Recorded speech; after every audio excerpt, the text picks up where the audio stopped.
Senhoras e senhores, respeitável público, começando mais um vídeo aqui no meu canal para a gente trazer algumas atualizações importantes aí do São Paulo, né? Trazer informações de mercado, também alguns bastidores importantes aí sobre o novo patrocinador aí do São Paulo. O contrato já está assinado, inclusive a apresentação e todos os detalhes serão divulgados aí pelo clube nesta sexta-feira. Vamos falar também do planejamento do São Paulo, a gente falou sobre reservas, vamos trazer a importância da fisiologia em toda essa situação, tá bom? Bom, vamos começar falando do jogo contra o Goiás, né? O São Paulo empatou 0-0 contra o Goiás, entrou com os titulares, como a gente tinha conversado aqui, que o Zubeldia iria mesmo com seus principais jogadores contra o Goiás. E assim, eu sei que muitos torcedores até ficaram pé da vida com a atuação abaixo. Eu acredito, isso aqui é uma opinião, eu acredito que foi proposital o São Paulo ter entrado em campo da maneira que entrou. A gente via ali que os jogadores realmente estavam se poupando, que os jogadores estavam procurando ficar mais com a bola e evitar desgaste. Ah, Alex, então por que o São Paulo não entrou com os reservas, que os reservas poderiam ali dar um gás? Porque também é uma bola de segurança. Talvez se o São Paulo tivesse tomado 1-0, aí os jogadores mesmo iam falar, ó, 1-0 pros caras, vamos acordar, vamos jogar sério aqui, vamos correr, vamos embora, vamos voltar pro limite. Empatou 1-1, pô, vamos segurar de novo. Eu acho que foi muito nesse sentido, até por uma bola de segurança, você ter os titulares, só que você pouparia os jogadores, só que com eles em campo. Eu acho que isso no calendário brasileiro é até natural, inclusive o Abel Ferreira já fez inúmeras vezes isso no Palmeiras, o Tite faz em algumas oportunidades no Corinthians, eu acho que é algo natural.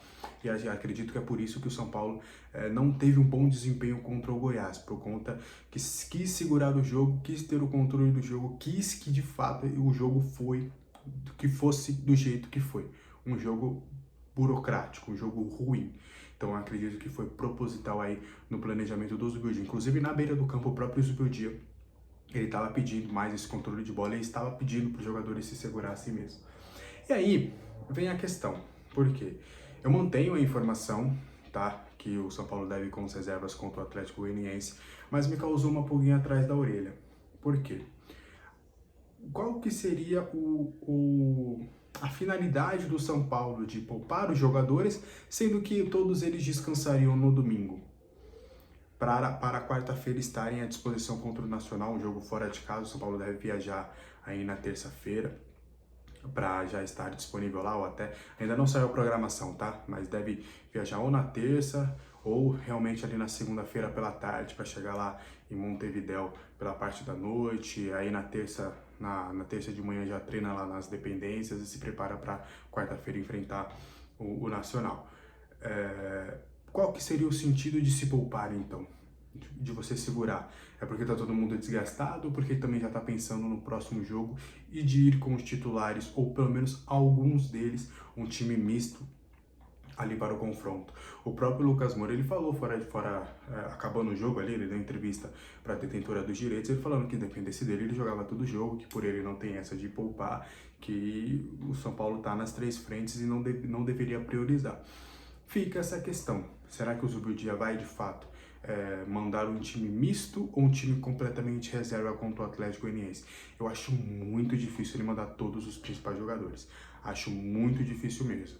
Pelo menos um ou outro ali, por exemplo, o Caleri, eu tenho quase que ali 90% de chances que o Caleri vai ser poupado contra o Atlético Goianiense e o André Silva vai para o jogo. Acredito que talvez o Wellington Rato possa acabar entrando ali, quem sabe até na vaga do Luciano.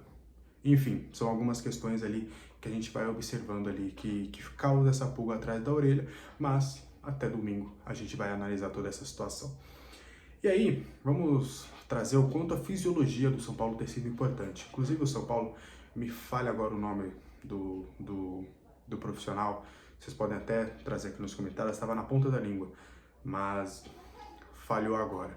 O São Paulo contratou um profissional que já estava no clube, né, e criou um novo cargo para ele, se eu não me engano é Felipe alguma coisa. E aí ele foi o responsável ali meio que por um novo departamento do São Paulo, que seria basicamente o responsável por melhorar a saúde e desempenho dos atletas, né? Um cara que seria responsável por diminuir essas questões de lesões. E se vocês pararem para ver, querendo ou não, O Alisson foi uma fatalidade, o Pablo Maia foi uma fatalidade, teve aí o Galopo com pisão no pé, mas o Michel Araújo voltou rápido, o Juan teve um probleminha e voltou rápido, então o São Paulo não tem tido mais tantos problemas físicos, mesmo com uma sequência de jogos bem desgastantes, né? O Luiz Gustavo tem jogado quase todo jogo, o Lucas Moura, então o São Paulo não tem poupado desde o confronto contra o Vasco. O São Paulo não poupou atletas. As alterações foram por suspensão, agora o Igor Vinícius que teve um alto risco de lesão, então foram situações bem peculiares, ali, bem singulares, não foi um consenso. Então essa parte de fisiologia tem feito todo esse trabalho de recuperação de atletas, isso, por exemplo, o que acontecia em algumas oportunidades.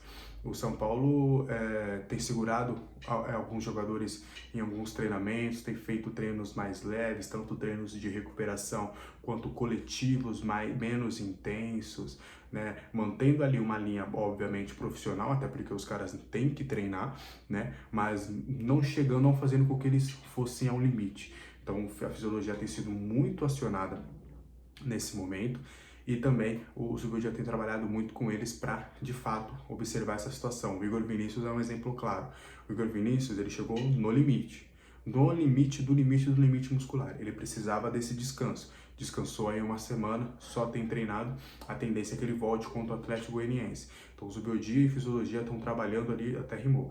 Zubeldia e Fisiologia estão trabalhando ali de maneira conjunta para impedir que os problemas físicos que tanto assolaram São Paulo nos últimos anos não voltem a acontecer em 2024 e, na minha visão, eles estão conseguindo ter êxito, pelo menos nesse momento, tá? Vamos falar agora sobre o patrocinador de São Paulo, a Viva Sorte, né? Vai ser uma nova omoplata, vai ficar aqui, ó, nessa região aqui do uniforme, a Viva Sorte. Inclusive, ela já tinha patrocinado o São Paulo pontualmente no confronto contra o Flamengo, mas aí foi um sucesso e aí as partes entraram em um acordo. Vamos trabalhar com alguns números aqui. A Viva Sorte ela vai pagar anualmente, com um contrato até 2026, ela vai pagar anualmente ao São Paulo 25 milhões com alguns gatilhos.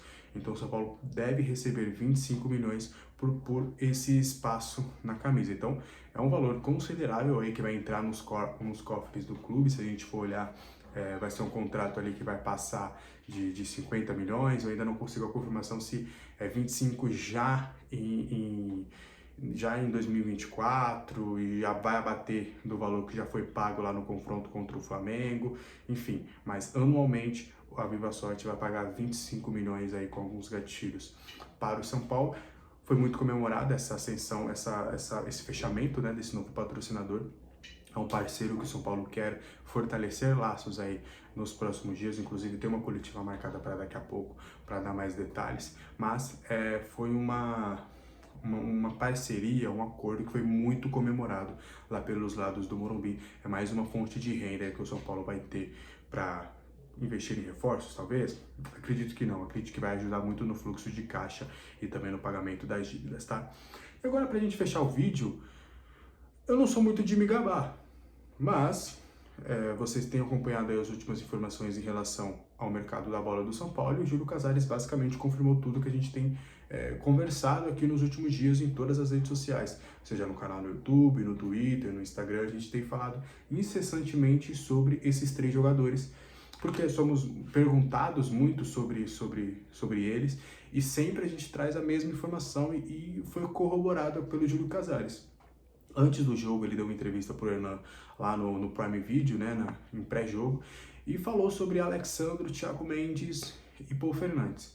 E é tudo que a gente já trouxe. Alexandro prioriza a permanência no futebol europeu, já avisou ao São Paulo, não tem nada encaminhado, não tem nenhum negócio, não tem contraproposta, não tem proposta oficial. O São Paulo ficou ali distante e falou, tá bom, Alexandro, vai resolver sua vida. Se em algum momento você quiser retornar, você me liga, me manda um telegrama, uma carta de amor, que a gente vai começar a conversar. Fora isso, tudo bem, eu vou seguir aqui buscando um outro lateral esquerdo, ou também nem buscando um lateral esquerdo só, observando o mercado. Por Fernandes, São Paulo tentou, mas é difícil, o Boca já falou que não libera, e o Boca não vai liberar ao São Paulo. Se vai liberar para o Fortaleza, é um outro assunto, mas para o São Paulo, o Boca já avisou que não vai liberar, que vai manter o Por Fernandes até o final do ano. E Thiago Mendes, tem tudo certo com o jogador, tudo apalavrado, contrato, salário, tudo. Mas falta o principal, que é o quê? A liberação do Al Rayyan, o que não tem acontecido e acredito que vai ser difícil de acontecer, tá? Essas 3 informações foram confirmadas pelo presidente Júlio Casares em entrevista ao Prime Video, beleza?